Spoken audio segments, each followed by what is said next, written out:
Mon mari partait travailler chaque matin en costume-cravate. Un jour, j'ai trouvé sous notre lit un sac rempli de bandages ensanglantés et $5000 en liquide. Je l'ai suivi jusqu'à un entrepôt abandonné et j'ai ouvert la porte. Ce que j'ai vu m'a glacé le sang.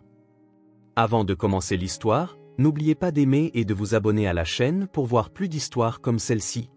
En septembre, Portland se baignait dans cette lumière dorée que les photographes attendaient toute l'année pour capturer. À travers les hautes fenêtres de leur maison victorienne sur Hawthorne Street, Emma Chen observait son mari, David, préparer méthodiquement sa sacoche d'ordinateur pour le travail.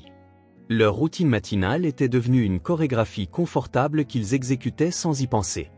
Lucas, leur fils de 5 ans, était assis à la table de chêne de la cuisine, ses petits doigts construisant avec soin des structures architecturales complexes avec ses céréales colorées, le bout de la langue sorti en signe de concentration. « Maman, regarde.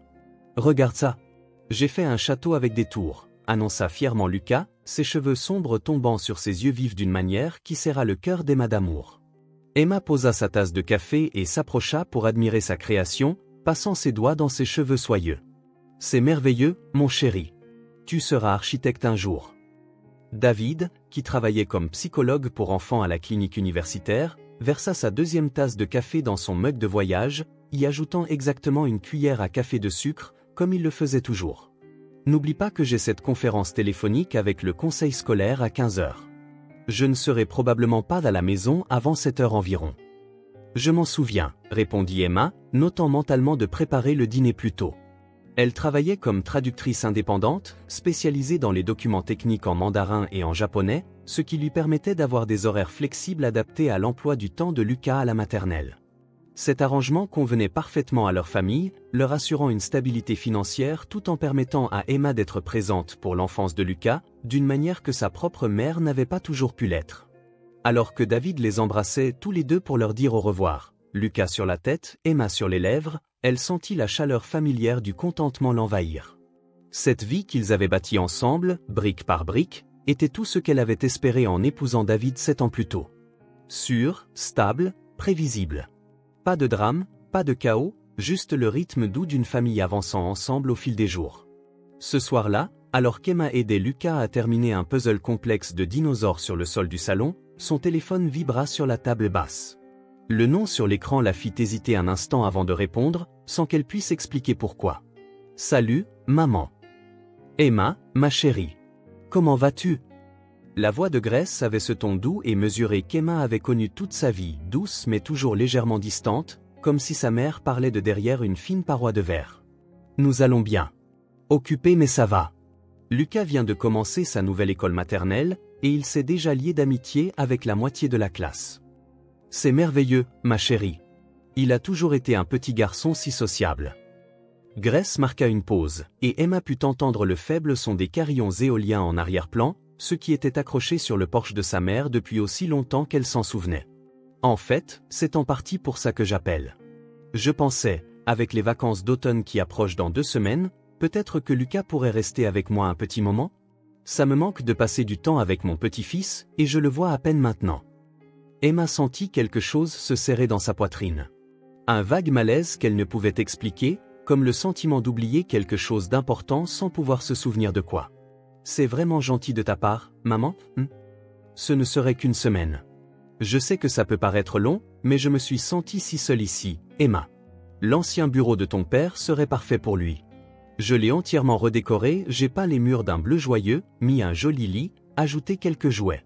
C'est une vraie chambre d'amis maintenant, plus rien à voir avec ce que c'était. » La mention de son père provoqua un étrange frisson dans le corps d'Emma, comme si quelqu'un avait ouvert une fenêtre en hiver.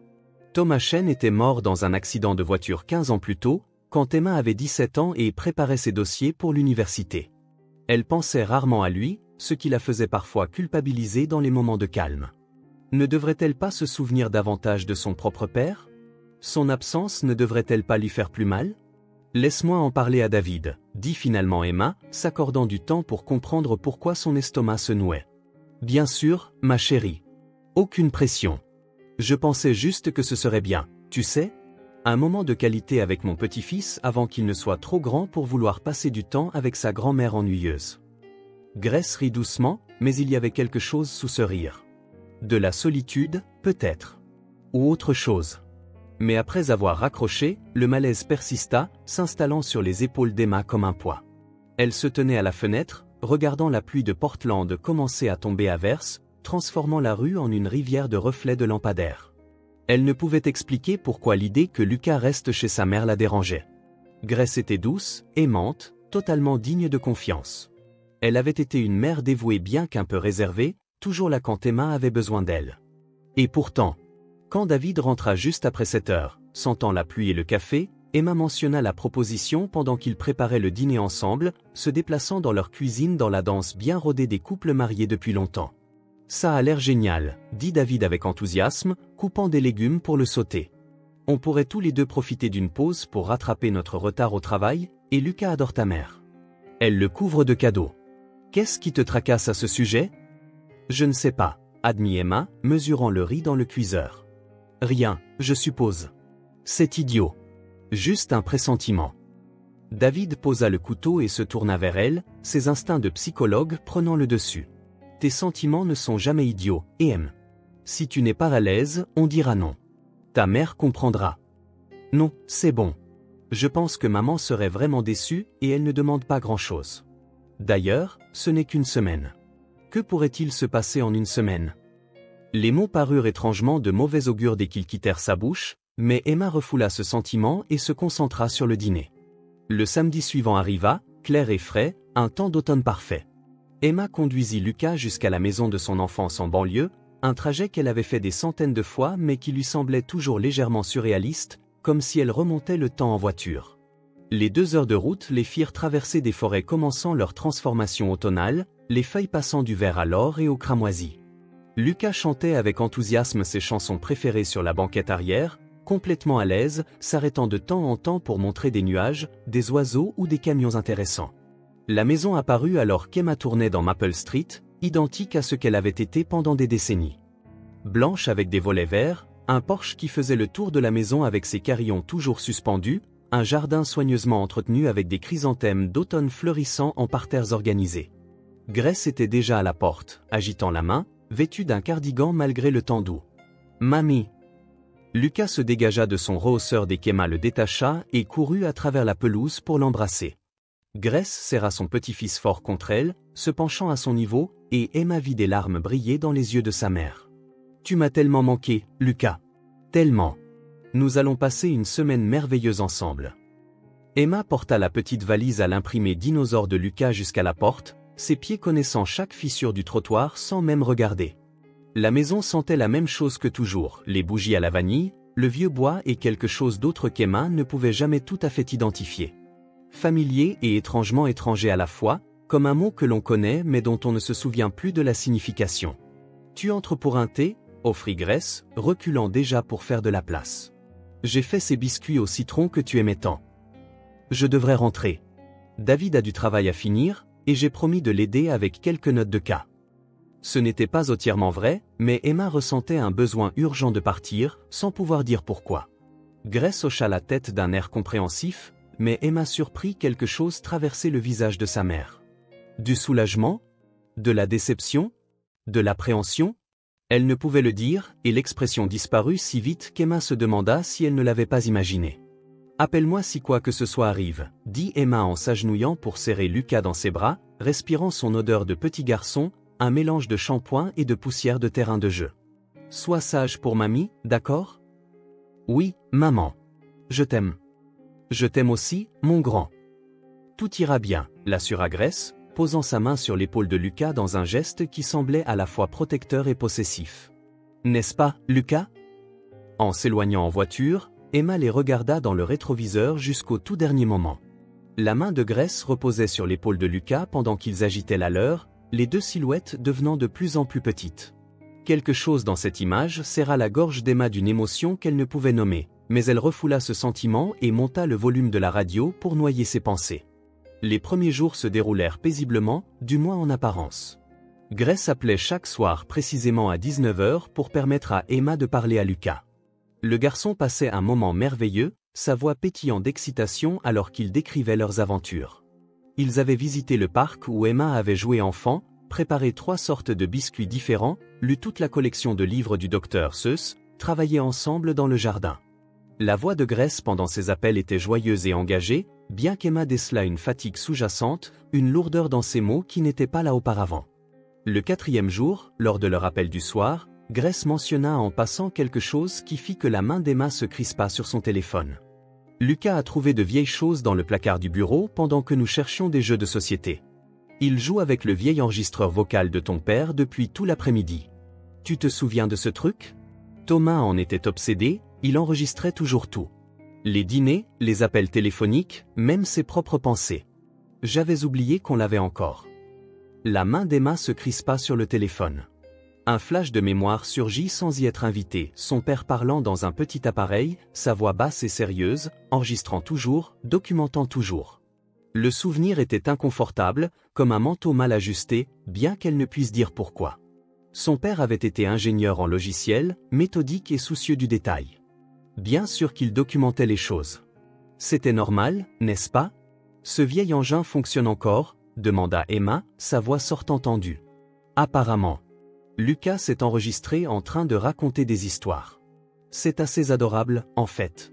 Il a inventé toute une histoire complexe sur un dragon qui a peur des papillons. Très créatif, notre garçon. Après avoir raccroché, Emma resta assise en silence dans le salon qui s'assombrissait, regardant les ombres s'allonger sur le sol.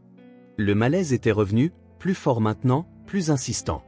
David la trouva en train de regarder par la fenêtre quand il rentra, encore dans ses vêtements de travail. « Qu'est-ce qui ne va pas ?» demanda-t-il immédiatement, lisant son expression comme il avait appris à le faire au cours de leur 7 années de mariage. « Rien, dit Emma automatiquement. Puis, se ravisant, « Tu te souviens que je t'ai beaucoup parlé de mon père ?» David desserra sa cravate et s'assit à côté d'elle, réfléchissant attentivement. « Pas vraiment, maintenant que tu le dis. Tu as dit qu'il était mort dans un accident de voiture quand tu étais adolescente. Qu'il était ingénieur logiciel chez Intel. Un type calme qui aimait travailler dans son bureau. Pourquoi? Je ne me souviens pas très bien de lui, admit Emma, les mots sortant lentement. N'est-ce pas étrange? Il m'a élevé pendant 17 ans, et tout est si flou. Comme si je le regardais à travers une vitre dépolie. Je me souviens de l'accident, je me souviens des funérailles, mais la personne elle-même? C'est comme s'il y avait un espace vide là où des souvenirs détaillés devraient se trouver. David prit sa main. Le deuil peut faire ça, Kien. Surtout une perte traumatisante à un âge formatif. Peut-être que tu as bloqué des choses comme mécanisme de défense. Ce n'est pas inhabituel. Peut-être, dit Emma, mais quelque chose dans cette explication semblait incomplet, comme un puzzle avec des pièces manquantes qui empêchaient de voir l'image complète. Le dimanche matin, exactement une semaine après avoir déposé Lucas, Emma retourna le chercher. La matinée d'automne était fraîche et magnifique, les arbres flamboyants de couleurs, mais les mains d'Emma serraient trop fort le volant, ses épaules tendues. Elle avait à peine dormi la nuit précédente, tenue éveillée par de vagues angoisses qu'elle ne pouvait articuler même à David. Grace l'accueillit à la porte avant même qu'Emma n'ait coupé le moteur. Emma fut choquée par l'apparence de sa mère. Grace avait toujours été méticuleuse dans sa présentation, même ses vêtements décontractés étaient soigneusement choisis et coordonnés, ses cheveux toujours impeccables. Mais maintenant, elle avait l'air hagard, presque hantée. Des cernes sombres ombraient ses yeux comme des ecchymoses, et ses vêtements flottaient sur elle, comme si elle avait perdu du poids en une seule semaine. Ses cheveux n'étaient pas coiffés, et ses mains tremblaient. « Maman, ça va ?» demanda Emma, alarmée, se dépêchant de remonter l'allée. « Tu as l'air épuisée. Lucas a été si difficile ?» Juste fatigué, dit Grace avec un sourire blême qui n'atteignit pas ses yeux. Lucas a beaucoup d'énergie, et je ne suis plus aussi jeune qu'avant. J'avais oublié à quel point les jeunes enfants peuvent être fatigants. Maman. Lucas dévala les escaliers à toute vitesse, portant un petit objet avec précaution dans ses 2 mains. Regarde ce que mamie m'a laissé utiliser. C'est trop cool. C'était l'enregistreur vocal. Un petit appareil numérique obsolète avec un écran minuscule et de gros boutons, le genre de technologie qui était de pointe il y a 20 ans mais qui semblait maintenant presque comiquement primitive. Emma le reconnut instantanément, bien qu'elle ne se souvienne pas d'occasion spécifique où elle l'avait vu. La reconnaissance était physique, viscérale, comme si son corps se souvenait même si son esprit ne le faisait pas.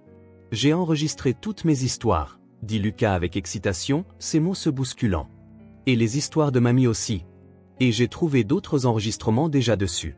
Des vieilles conversations bizarres. La voix d'un homme. C'était Papy? C'est à ça que ressemblait la voix de Papy? La bouche d'Emma devint sèche. Son cœur se mit à battre plus vite, plus fort. D'autres enregistrements? Ce ne sont que de vieux enregistrements de famille, dit Grace rapidement, trop rapidement, sa voix tranchante avec quelque chose qui aurait pu être de la panique. Thomas enregistrait tout. Les conversations au dîner, les appels téléphoniques, même les disputes. Elle rit, mais le son était forcé, cassant. Il disait qu'il voulait préserver l'histoire de la famille. Tout documenté pour la postérité. C'était une de ses manies.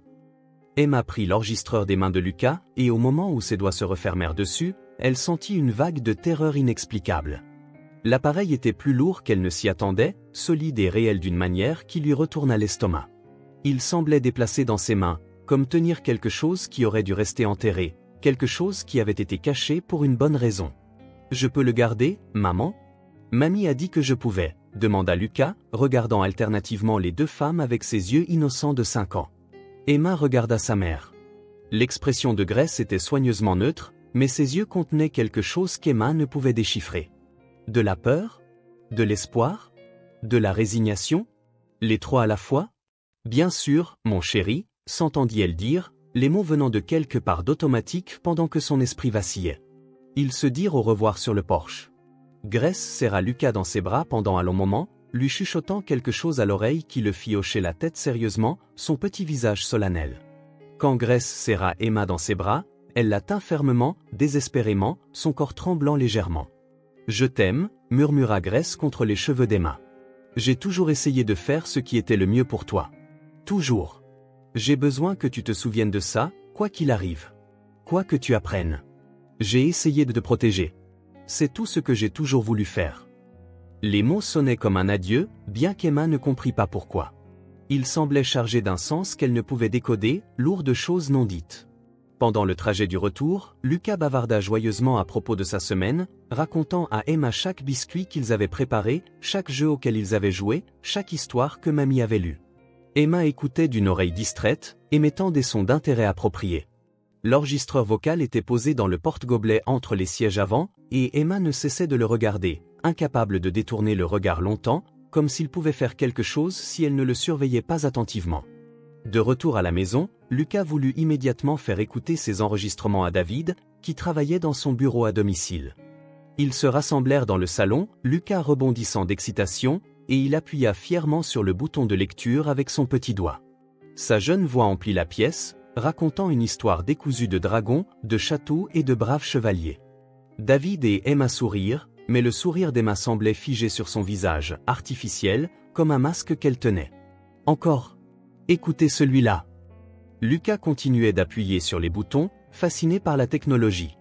L'enregistrement suivant était Lucas chantant une chanson qu'il avait apprise à la maternelle, sa voix douce et fausse. Puis la voix de Grace, lisant une histoire pour s'endormir avec une chaleur patiente. Puis Lucas à nouveau, faisant des effets sonores élaborés pour une scène de bataille. Et puis, entre un des enregistrements de Lucas et le suivant, il y eut autre chose. La voix d'un homme, lointaine et métallique à travers le vieil enregistrement mais indubitablement claire, Emma doit comprendre la vérité. C'est le seul moyen de sauver son âme. Elle a été choisie, et je ne laisserai pas la faiblesse de Grace tout gâcher. Le sang d'Emma se glaça. La pièce sembla basculer. C'est bizarre, dit David en fronçant les sourcils, tendant la main vers l'enregistreur. C'est qui? Ton père? Lucas appuya sur un autre bouton avant que David ne puisse prendre l'appareil. Les enregistrements sautaient, l'appareil était vieux et Lucas ne comprenait pas tout à fait comment naviguer dans son système de menu. Une autre voix, le même homme, la même qualité métallique, les autres nous attendent au camp. Emma me remerciera quand elle sera plus âgée, quand elle comprendra. Ce monde est corrompu, Grace. Maléfique. Nous devons le laisser derrière nous avant qu'il ne nous détruise tous. Le sentier est le seul salut. Les mains d'Emma se mirent à trembler violemment. Elle reconnaissait cette voix maintenant. C'était la voix de son père, mais disant des choses qu'elle ne se souvenait pas l'avoir jamais entendu dire. Des mots qui semblaient à la fois étrangers et pourtant terriblement familiers, comme un déjà-vu. Lucas, donne l'enregistreur à maman, dit Emma, essayant désespérément de garder sa voix calme, en vain. Tout de suite, s'il te plaît. Mais je veux montrer d'autres choses à papa. Maintenant, Lucas. Sa voix sortit plus sèche qu'elle ne l'aurait voulu. Lucas, sentant que quelque chose n'allait vraiment pas au ton de sa mère et à l'expression soudainement sérieuse de son père, tendit l'appareil et alla jouer avec ses jouets dans le coin, jetant des regards inquiets à ses parents. David se rapprocha d'Emma sur le canapé, passant son bras autour de ses épaules. « Qu'est-ce que c'est, hein? Qu'est-ce qui se passe ?» Les doigts d'Emma tremblaient alors qu'elle essayait de manipuler l'appareil. Son interface était maladroite, dépassée, mais peu à peu, elle comprit le système de menu. Il y avait des dizaines d'enregistrements de la visite de Lucas, sa voix et celle de Grace entremêlées. Mais mélangés à eux, sans ordre particulier, se trouvaient des enregistrements plus anciens. Beaucoup plus anciens. Datant de 15 ans. Elle en trouva un daté du 23 octobre. Une semaine avant la mort de son père. Emma appuya sur lecture avec un doigt tremblant. La voix de son père emplit la pièce, plus forte maintenant, plus claire. « Grace, tu es complètement irrationnelle. Tu es hystérique. Emma a été choisie par le Sentier. Nous la préparons depuis sa naissance pour ce moment. Elle est prête. La communauté a besoin de jeunes croyants, de cœurs purs non souillés par cette société malade. Nous partons pour l'Idaho demain soir. » Une pause, puis la voix de sa mère, plus jeune mais reconnaissable, tendue par une panique contenue. « Thomas, s'il te plaît. Écoute-toi. Ce n'est pas une communauté, c'est une secte. Tu ne réfléchis pas clairement. Ils t'ont manipulé? Je n'ai jamais été aussi clair de toute ma vie. » La voix de son père était froide, certaine, absolument convaincue. Emma comprend la vérité. Nous étudions ensemble depuis des années maintenant. Elle a lu tous les documents. Elle est prête à s'engager pleinement dans le Sentier, à vivre comme nous étions censés vivre. La vision d'Emma se brouilla. La pièce tournait. Des fragments de mémoire commencèrent à faire surface, perçant comme des os à travers la peau. Pas des images claires, mais des sensations. Des sentiments. De longues nuits dans le bureau de son père. Sa voix lisant des livres dont elle ne se souvenait pas bien.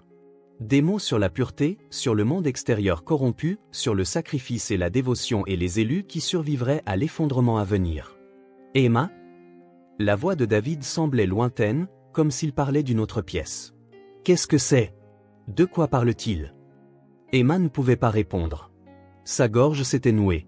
Elle faisait défiler d'autres enregistrements avec des mains tremblantes, à peine capable de contrôler l'appareil.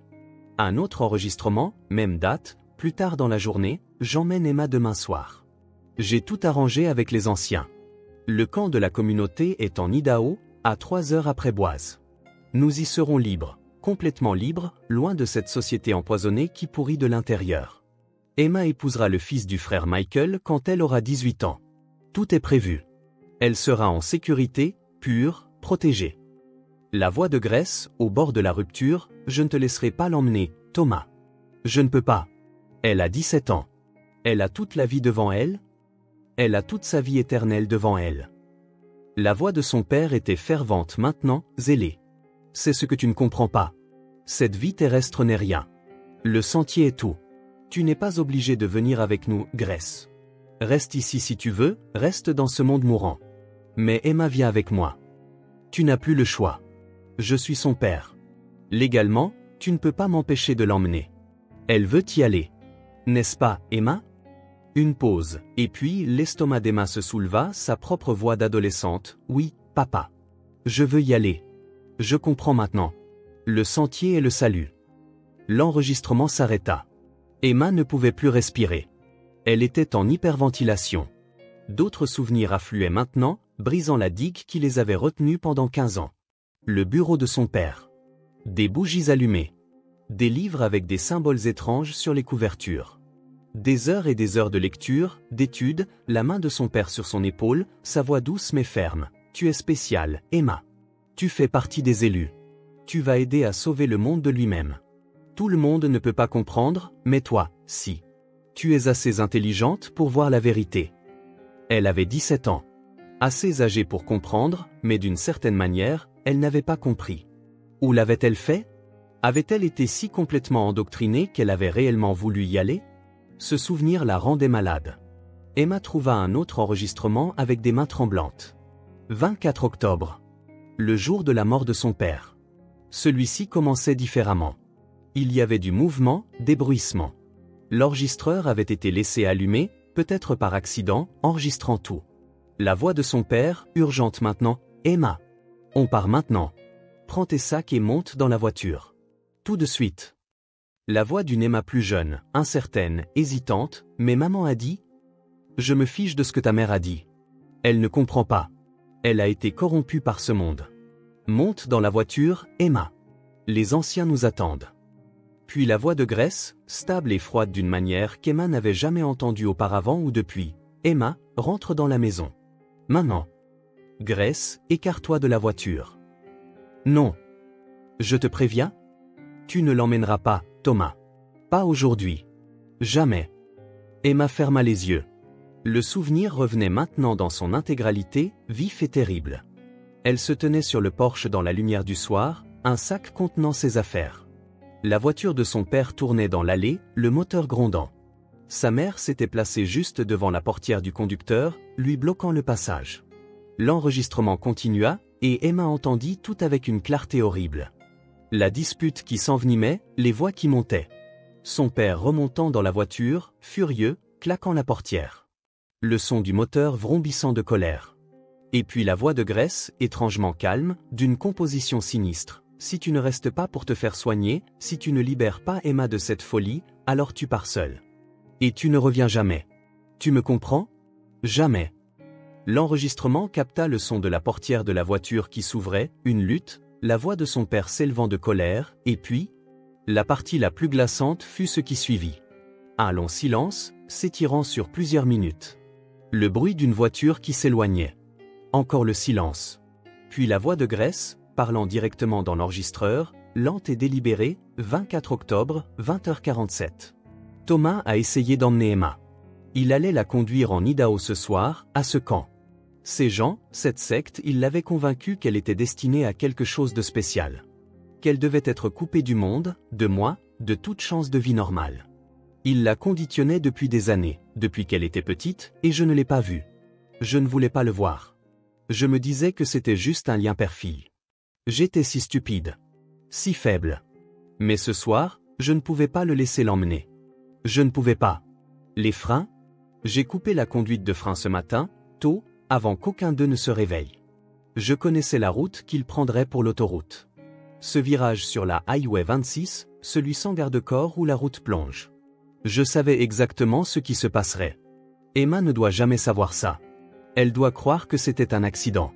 Elle doit avoir une vie normale, aller à l'université, rencontrer quelqu'un, avoir des enfants, être libre. Que Dieu me pardonne. Que Dieu me pardonne.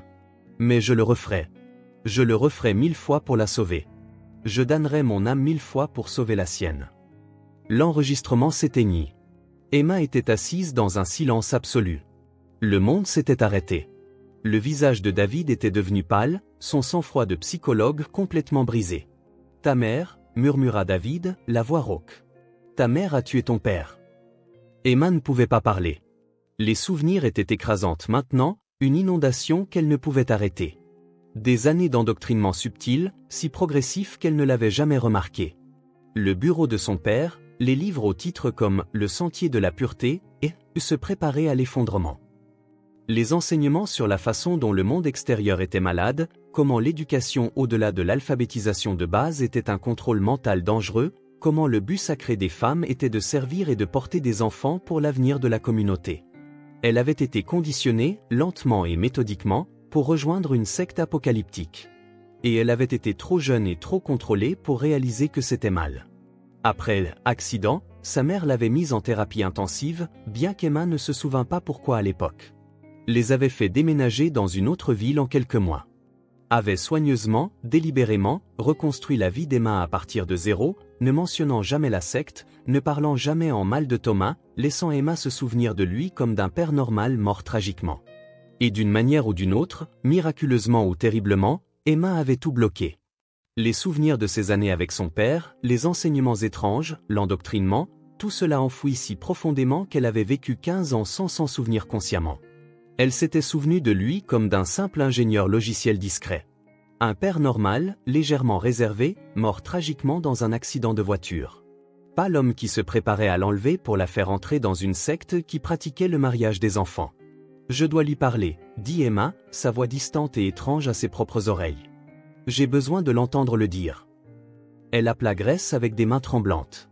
Le téléphone sonna 4 fois avant que sa mère ne réponde, et Emma pouvait entendre la résignation dans la façon dont elle prononça son nom. Emma. J'ai entendu les enregistrements. Pousse. Une longue pause. Puis, doucement, je sais. C'est pour ça que j'ai donné l'enregistreur à Lucas. Pourquoi? La voix d'Emma se brisa, des larmes coulant maintenant sur son visage. Pourquoi l'as-tu laissé le ramener à la maison? Pourquoi maintenant, après 15 ans? Parce que, dit Grace doucement, sa voix stable malgré les larmes qu'Emma pouvait entendre, tu avais besoin de connaître la vérité. J'ai porté ce secret pendant 15 ans, et il me tuait à petit feu. Et dernièrement, je faisais des cauchemars où tu te souvenais par toi-même, par bribes, des fragments qui n'avaient aucun sens. J'étais terrifié que tu penses perdre la tête. Tu méritais la vérité, toute la vérité, même si cela signifiait que tu me détesterais pour toujours. Même si cela signifiait te perdre, toi et Lucas. Tu méritais de savoir ce que j'ai fait, et pourquoi. Emma s'arrêta. Détestait-elle sa mère? Elle ne savait pas ce qu'elle ressentait. L'horreur. Le choc. Le chagrin. La gratitude. Tout à la fois. Ce qu'il allait te faire, continua Grace, sa voix plus forte maintenant, t'emmener à cet endroit, te couper de tous ceux qui t'aimaient, de l'éducation, du choix, de la liberté. Emma, j'ai fait des recherches sur ce camp. Il pratiquait les mariages arrangés. Tu aurais été mariée à un homme de 30 ans ton aîné avant tes 19 ans. Ta vie entière aurait été décidée par les anciens. Ils auraient contrôlé ce que tu lisais, ce que tu pensais, à qui tu parlais, combien d'enfants tu aurais. Tu aurais été piégée là-bas pour toujours. Je ne pouvais pas laisser ça arriver à ma fille. Je ne pouvais pas. Emma ferma les yeux, les larmes coulant librement maintenant. Tu l'as tué. Oui. Et je le referai. La voix de Grace était absolument stable. La police a conclu à un accident. Défaillance des freins sur une route dangereuse. Personne n'a remis ça en question. Ton père était connu pour ne pas bien entretenir sa voiture. C'était plausible. Mais j'ai besoin que tu décides de ce qui se passe maintenant, Emma. Si tu dois me dénoncer, je comprendrai. J'avouerai. Mais s'il te plaît, ne laisse pas Lucas savoir. Ne laisse pas ton fils savoir que sa grand-mère est une meurtrière. C'est tout ce que je demande. Emma regarda David. L'expression de son mari était conflictuelle, tiraillée entre son code moral et son amour pour elle, entre la loi et la justice, entre le bien et le mal. J'ai besoin de temps, dit finalement Emma. J'ai besoin de réfléchir. Prends tout le temps dont tu as besoin. Je ne vais nulle part. J'ai arrêté de fuir il y a 15 ans. Après avoir raccroché, Emma resta assise en silence pendant ce qui sembla être des heures. David la serra contre lui, et elle commença enfin à pleurer pour de bon, de grands sanglots déchirants qui secouaient tout son corps. 15 ans de faux souvenirs. Une enfance partiellement volée par un endoctrinement insidieux et méthodique. Un père qui n'était pas la personne qu'elle avait inventée dans son esprit pour remplacer la personne réelle qu'elle avait oubliée. Et une mère qui avait commis un meurtre pour sauver la vie de sa fille. Au cours des semaines suivantes, Emma suivit une thérapie intensive avec un spécialiste de la déprogrammation des sectes. De vrais souvenirs émergèrent, pièce par pièce, chacun plus troublant que le précédent. La secte que son père avait rejointe via un forum en ligne quand Emma n'avait que 5 ans. L'escalade progressive de ses croyances sur 12 ans. Les sessions d'études tard le soir qui étaient en réalité de l'endoctrinement, déguisé en moments de complicité éducative. Emma se souvint qu'on lui avait appris que le monde extérieur était mauvais et mourant, que l'éducation publique était un lavage de cerveau gouvernemental, que le but divin des femmes était de servir et de porter des enfants pour l'avenir de la communauté. Elle se souvint de s'être sentie spéciale, choisie, importante. Elle avait 17 ans et était si complètement manipulée qu'elle avait failli se rendre volontairement à son propre emprisonnement. David fit des recherches obsessionnelles sur le camp, veillant tard dans la nuit. Il existait toujours, bien que très diminué. Plusieurs femmes s'étaient échappées au fil des ans et avaient raconté des histoires horribles aux journalistes et aux enquêteurs. Mariage d'enfants dès l'âge de 13 ans. Isolement complet du monde extérieur. Aucun soin médical autre que la prière. Abus psychologiques et physiques normalisés comme discipline spirituelle. En 2019, le chef avait été arrêté pour fraude et maltraitance d'enfants, et le camp s'était en grande partie dissous, bien que quelques adeptes irréductibles soient restés. Emma aurait été piégée là-bas. Mariée de force à un étranger. Isolée de tous ceux qu'elle avait jamais connus. Sa vie entière détruite avant même d'avoir vraiment commencé. Sa mère l'avait sauvée. Au prix de sa propre âme, selon ses propres dires, Grace avait sauvé la vie d'Emma. Emma se rendit chez sa mère par un froid matin de novembre, le ciel gris et lourd de pluie à venir. Grace ouvrit la porte, paraissant plus petite et plus vieille que dans le souvenir d'Emma, comme si avouer la vérité l'avait physiquement diminuée. Elles s'assirent dans la cuisine où Emma avait pris d'innombrables repas d'enfance, buvant du thé en silence pendant plusieurs minutes. « Je me souviens », dit finalement Emma, sa voix à peine plus qu'un murmure. « Je me souviens de tout maintenant. Les sessions d'études. Les livres. Papa me disant que j'étais spécial, choisi, que je comprenais des vérités secrètes que le reste du monde était trop corrompu pour voir. Je me souviens de m'être sentie importante, d'avoir eu l'impression d'avoir un savoir spécial. Je me souviens de ne pas l'avoir remis en question parce que c'était mon père, et les pères ne mentent pas à leurs enfants. Sauf quand ils le font. » Les yeux de Grace s'emplirent de larmes qui débordèrent et coulèrent sur ses joues burinées. Je n'avais pas réalisé à quel point c'était allé loin jusqu'à ce qu'il soit presque trop tard. Il était si doué pour le cacher, pour faire en sorte que ça paraisse normal, comme un moment de complicité père-fille ordinaire. Éducatif.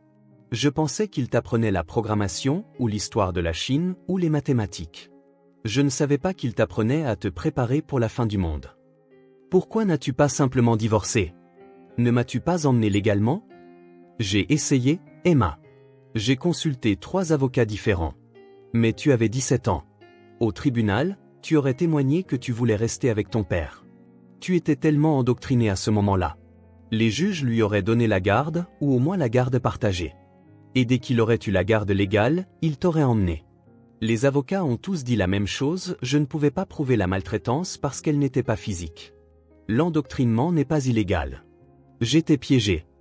Emma comprit avec une clarté écœurante. Légalement, sa mère avait été impuissante à arrêter ce qui se passait. Le système ne l'aurait pas protégée parce que l'abus était psychologique, invisible, impossible à prouver dans une salle d'audience. « Je n'irai pas à la police », dit Emma doucement, les mots semblant monumentaux alors qu'elle les prononçait. Grace leva les yeux, choquée, la bouche ouverte de surprise. « Ce que tu as fait, c'est un meurtre. » Légalement, moralement selon la plupart des normes, c'était un meurtre. Mais ce qu'il me faisait, ce qu'il prévoyait? La voix d'Emma se brisa, mais elle se força à continuer. Tu m'as sauvé la vie. Tu m'as donné une vraie vie. Je suis allée à l'université. Je suis devenue traductrice. J'ai rencontré David. J'ai Lucas. J'ai la liberté, le choix et un avenir. Rien de tout cela ne serait arrivé s'il m'avait emmené à ce camp. Rien. Je serais la femme de quelqu'un, probablement enceinte de mon 6e enfant à l'heure actuelle, coupée du monde, peut-être morte par manque de soins médicaux. Tu m'as sauvé de ça. Grace se mit à pleurer, de profonds sanglots qui secouaient ses épaules. J'ai vécu avec cette culpabilité chaque jour pendant 15 ans. Chaque jour. Je vois son visage. Je revois ce moment.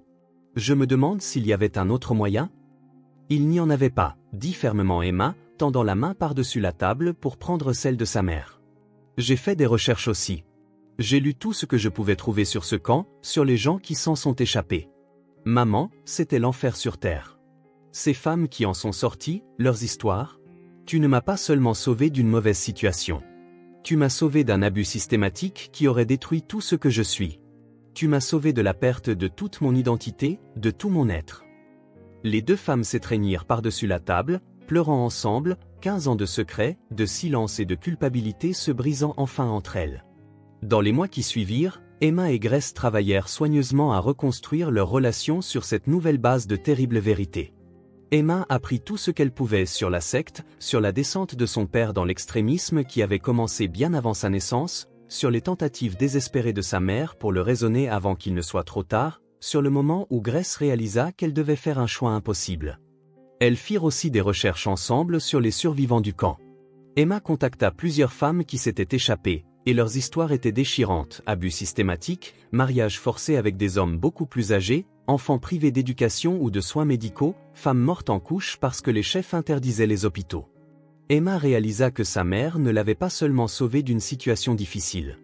Elle l'avait sauvée d'un cauchemar qui aurait pu la tuer, littéralement ou métaphoriquement. Un après-midi de printemps chaud, Emma, David, Lucas et Grace étaient assis ensemble dans un parc de Portland près de la rivière. Des fleurs de cerisier flottaient dans la brise comme de la neige rose, et Lucas courait après les papillons dans l'herbe, son rire porté par le vent. Il posera des questions un jour, dit Grace doucement, en regardant son petit-fils jouer. Sur son grand-père. Sur ce qui s'est vraiment passé. Je sais, répondit Emma, entrelaçant ses doigts avec ceux de David. Quand il sera assez grand, nous lui raconterons une version adaptée à son âge. Que son grand-père était malade dans sa tête, qu'il croyait à des choses qui n'étaient pas vraies. Que sa grand-mère m'a protégé. Que parfois, protéger les gens qu'on aime signifie faire des choses extraordinairement difficiles qui nous hantent pour toujours. David serra la main d'Emma. Nous brisons les cycles de la violence. Nous apprendrons à Lucas à penser de manière critique, à remettre en question l'autorité, y compris la nôtre, à savoir qu'il peut toujours venir nous voir en toute sécurité pour n'importe quoi, aussi étrange ou inconfortable que ce soit. Nous lui donnerons les outils pour reconnaître la manipulation. Grace regardait son petit-fils jouer, des larmes dans les yeux mais aussi quelque chose comme de la paix. J'ai passé 15 ans à me demander si j'avais bien fait. Si j'étais un monstre. Si j'avais damné mon âme. Tu n'es pas un monstre, dit fermement Emma en se tournant vers sa mère. Les monstres ne s'angoissent pas sur leur choix pendant 15 ans. Les monstres ne portent pas chaque jour une culpabilité insupportable. Tu étais une mère protégeant son enfant d'un prédateur qui la détruisait de l'intérieur. Le fait que ce prédateur était mon père, que tu l'aies aimé un jour, que cela ait brisé quelque chose en toi de l'arrêter, ça ne fait pas de toi un monstre. Ça fait de toi une humaine. Ça fait de toi une mère qui aimait sa fille assez pour tout sacrifier afin de la sauver. Tous les quatre regardèrent le coucher de soleil peindre le ciel de nuances de rose, d'or et de violet, la rivière se transformant en feu liquide dans la lumière déclinante. Le passé serait toujours là, une ombre avec laquelle ils avaient appris à vivre, un poids qu'ils avaient appris à porter. Mais la vérité, aussi douloureuse et dévastatrice soit-elle, les avait libérés tous les deux de 15 ans de demi-mensonges et de souvenirs enfouis. Grace avait sauvé Emma. Et maintenant, Emma pouvait sauver Lucas non pas d'un danger physique, mais de l'ignorance, de la confiance aveugle, du genre de manipulation qu'elle avait subi. Elle l'élèverait à questionner, à penser par lui-même, à reconnaître quand quelqu'un essayait de contrôler ses pensées. Le cycle du contrôle et de l'endoctrinement s'arrêtait ici, dans cette génération, avec cet enfant qui grandirait libre. Alors qu'il retournait à la voiture, Lucas courut devant, riant de quelque chose que lui seul pouvait voir, sa joie simple et pure. Emma regarda son fils et sentit une profonde gratitude l'envahir. Cette vie, désordonnée, compliquée et construite sur de terribles secrets, mais fondamentalement libre, était le cadeau que sa mère lui avait fait au prix de sa propre paix. L'enregistreur vocal se trouvait maintenant dans un tiroir verrouillé du bureau d'Emma, une pièce à conviction qui ne serait jamais utilisée dans aucun tribunal. Emma avait envisagé de le détruire 100 fois, mais avait toujours décidé de ne pas le faire. Un jour, elle pourrait en avoir besoin. Pour se souvenir. Pour comprendre. Pour se rappeler pourquoi la vérité est importante, même quand elle détruit les mensonges confortables que nous nous racontons. Surtout quand elle détruit ces mensonges. Parce que le silence protège les prédateurs et permet le mal. Les mensonges confortables permettent à l'abus de prospérer dans l'obscurité. Et la vérité, aussi dévastatrice soit-elle, aussi douloureuse soit-elle, est le seul chemin vers une liberté réelle et une guérison authentique. Emma avait été sauvée par l'acte de violence désespéré de sa mère. Maintenant, elle sauverait son fils par la vérité, par l'ouverture, en lui apprenant que l'amour ne devrait jamais exiger le silence ou l'obéissance aveugle. Le passé était révolu. L'avenir n'était pas écrit. Et pour la première fois de sa vie, Emma comprit qu'elle était vraiment libre de l'écrire comme elle le choisissait.